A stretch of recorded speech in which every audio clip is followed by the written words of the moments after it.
বাংলাদেশের ক্রিকেটার মুস্তাফিজুর রহমানকে ভারতের আইপিএল থেকে প্রত্যাহার করে নিতে বাধ্য হয়েছে তার দল কলকাতা।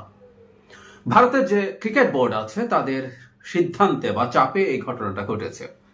খবরটা ক্রিকেটীয় না, সেই কারণে একটু কথা বলা জরুরি। এবং এটার মাধ্যমে আসলে বাংলাদেশ ভারত সম্পর্ক শুধু না, এই অঞ্চলে বিশেষ করে ভারতে আইডেন্টিটি পলিটিক্স কোন জায়গায় চলে গেছে, বা আইডেন্টিটি পলিটিক্স আদতে যে একটা দানব যেটা ক্রমাগত সব খেয়ে ফেলতে থাকে, তাকে খাওয়াতে হয়, এটা ছাড়া উপায় নেই, সেটাই আমরা একটু বোঝার চেষ্টা করব।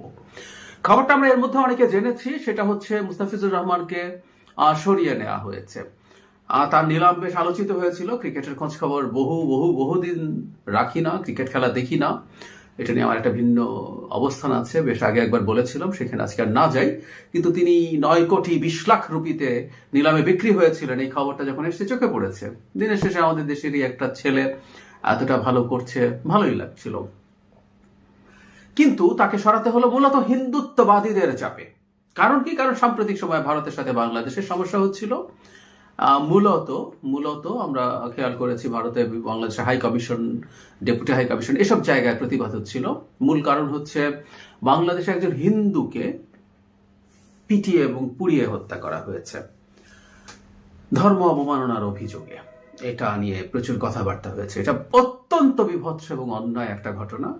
মানে অনেকে বলার চেষ্টা করছেন মিথ্যা অভিযোগের প্রশ্ন নাই, সত্য অভিযোগেও কাউকে এই কাজ করা যাবে না। আমরা যে বাংলাদেশ রাষ্ট্র এখন অব্দি আছে, তাতে এর বাইরে কিছু হতে পারে না। কেউ যদি মনে করেন অভিযোগ থাকলে এটা সেটা করে ফেলা যায়, তবে তাদের উচিত হবে তার রাষ্ট্র কায়েম করে সে কাজটা করার চেষ্টা করা। যাই হোক, সেটা প্রতিক্রিয়ায় ঘটনা ঘটলো এবং ভারত সরকার আদতে এই সিদ্ধান্তটা নিল। এই সব সিদ্ধান্তের পর সুন্দর একটা প্রশ্ন করেছেন কংগ্রেস নেতা শশী থারুর।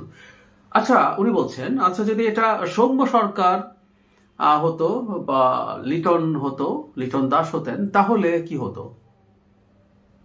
আমরা যদি ভেবে চিন্তা করি আইপিএল এ যদি ওনারা থাকতেন কি হতে পারতো তাহলে?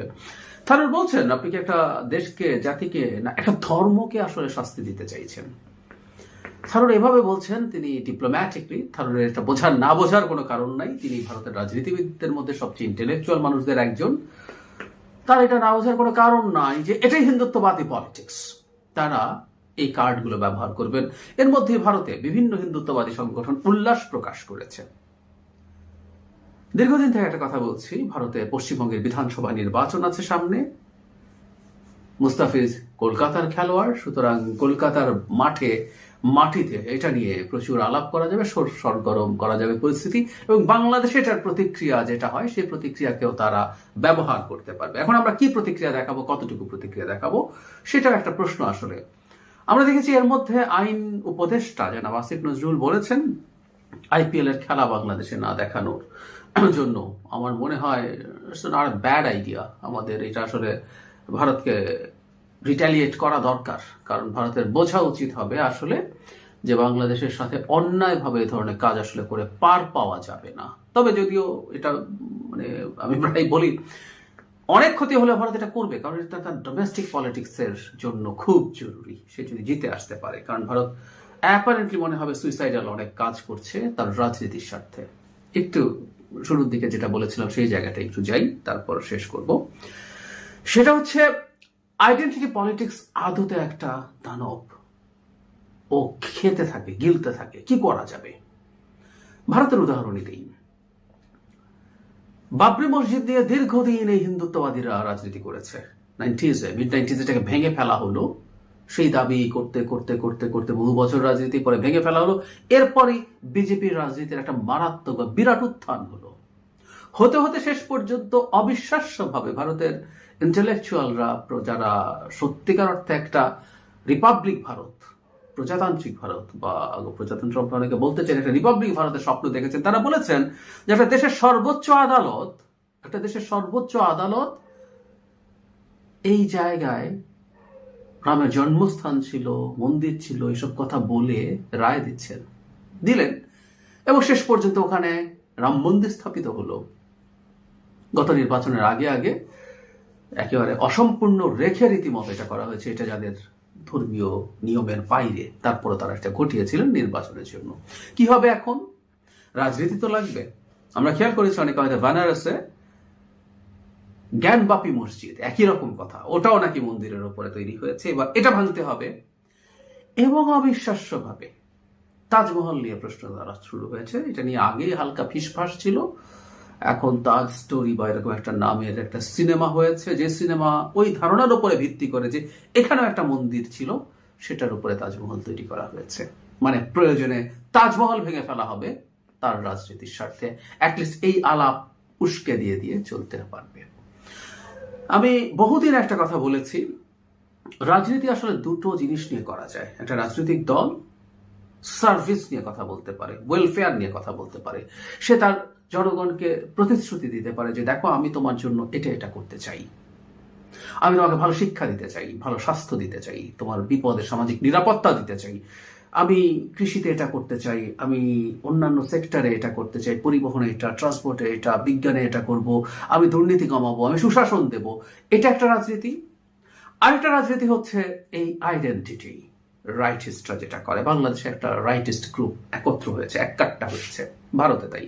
এই জন্য বহুদিন বলেছি identity politics in any form, মানে আমাদের এই অঞ্চলে ধর্মকে ভিত্তি করে হচ্ছে ভারতে হিন্দুত্ববাদ। এখানে যদিও হিন্দুত্ববাদকে ভিন্নভাবে পোর্ট্রে করার চেষ্টা করছেন কেউ কেউ, এটাকে ধর্মের সাথে সরিয়ে, তারপর আমি বলছি এটা বেসটা ওখানে।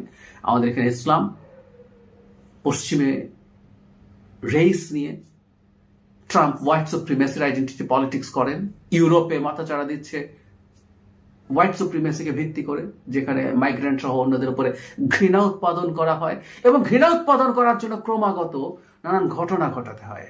ওই যে বললাম দানব, ওই দানবকে খাওয়াতে হয়, ওই দানবের পেট ভরে না, ওই দানবের পেট ভরে না, কোনো কোনো ফর্মে তাকে খাওয়াতে হবে, কারণ রাজনীতি ওটা। সে যেহেতু জনগণকে সার্ভিস প্রোভাইড করতে পারছে না, তাকে এটা করতে হবে, এবং ইনক্রিজিংলি কট্টর হয়ে উঠতে হবে। আমরা বিজেপির যদি সময়টা দেখি, বাজপেয়ীর যে সরকার ছিল, দু টার্ম ক্ষমতায় ছিলেন, এই ভদ্রলোকের সময়কার সরকারকে প্রায় একটা ভারতের টিপিক্যাল যে সরকার থাকে তার মতো আচরণ করতে দেখা গেছে। আর নেতৃত্বের কথা যদি বলি, তার পরবর্তীতে বাজপেয়ী ছিলেন, আডবাণীকে বলা হতো যে তার চেয়ে বেশি কট্টর, তারপরে মোদি আসলেন, আরো কট্টর। মোদিও নাকি এখন যথেষ্ট হিন্দুত্ববাদী না বলে আলাপ তোলা হচ্ছে, যোগী আদিত্যনাথ টাইপের কাউকে। যদিও আদিত্যনাথের সাথে আরএসএস এর সম্পর্ক ভালো না, উনোজ, এটা পাল্টে যেতে পারে, বা তার চেয়ে আরো কট্টর কাউকে আনতে হবে। ইনফ্যাক্ট রাজনীতি যখন ওয়েলফেয়ারের হয়, কে কার চাইতে ভালো করতে পারে, এটাই যেহেতু রাজনীতি হয়েছে, তুমি এটা দিয়েছো তো আমি এটা দিয়ে দেবো, আমি ওটা দেবো, আমি এটা দিতে চাই, আমি ওটা দিতে চাই। যে রাজনীতি বিজেপি ইনফ্যাক্ট দিল্লিতে করেছিল, কেজরিওয়ালের আম আদমি পার্টি যা যা বলতে চেয়েছে, ওয়েলফেয়ার বেসড, নারীদেরকে সে কত টাকা দেবে ইত্যাদি ইত্যাদি, প্রত্যেকটার আবার বেটার একটা অপশন বিজেপি বলার চেষ্টা করেছে। সো যদি এটা বাড়তে হয়, আর হিন্দুত্ববাদী রাজনীতি যদি করতে, সেটাও বাড়াতে হবে, এটাকে যত বেশি সম্ভব অ্যাগ্রেসিভ করে তুলতে হবে। এবং আমি বিজেপিকে তো, মোদীকে তো আসলে মানে টিপিক্যাল ধরনের মানে রাইটিস্ট পলিটিশিয়ান বলে না, তারা fascist. In fact Modi, BJP fascist রাজনীতি করেন।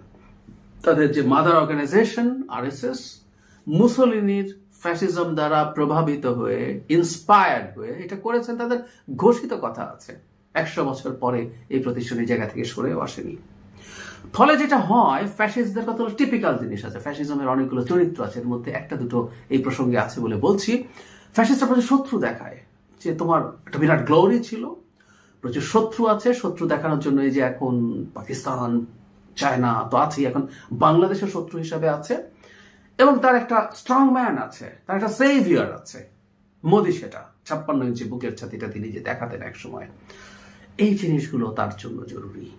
এটা আমাদের জন্য অ্যালার্মিং। আমি প্রায় বলি আমাদের খুবই কপাল খারাপ, আমাদের পাশে এত বড় একটা দেশে এইরকম রাজনীতি করা একজন মানুষ আছে সারা পৃথিবীতে, এই ঘৃণা উৎপাদন করে সকল যে রাজনীতি, সেই রাজনীতির যত এক্সাম্পল আছে তার মধ্যে মোদির নাম আসেই। সো এই হচ্ছে ঘটনা। মুস্তাফিজরা আগেও খেলেছেন, বিজেপির সময় খেলেছেন, কিন্তু তখন এটাকে ব্যবহার করার প্রয়োজন ছিল না, এখন এটাকে ব্যবহার করার প্রয়োজন হয়েছে, তাই ব্যবহার করা হচ্ছে। এটা খুব আনইউজুয়াল কিছু না, খুব আনএক্সপেক্টেড।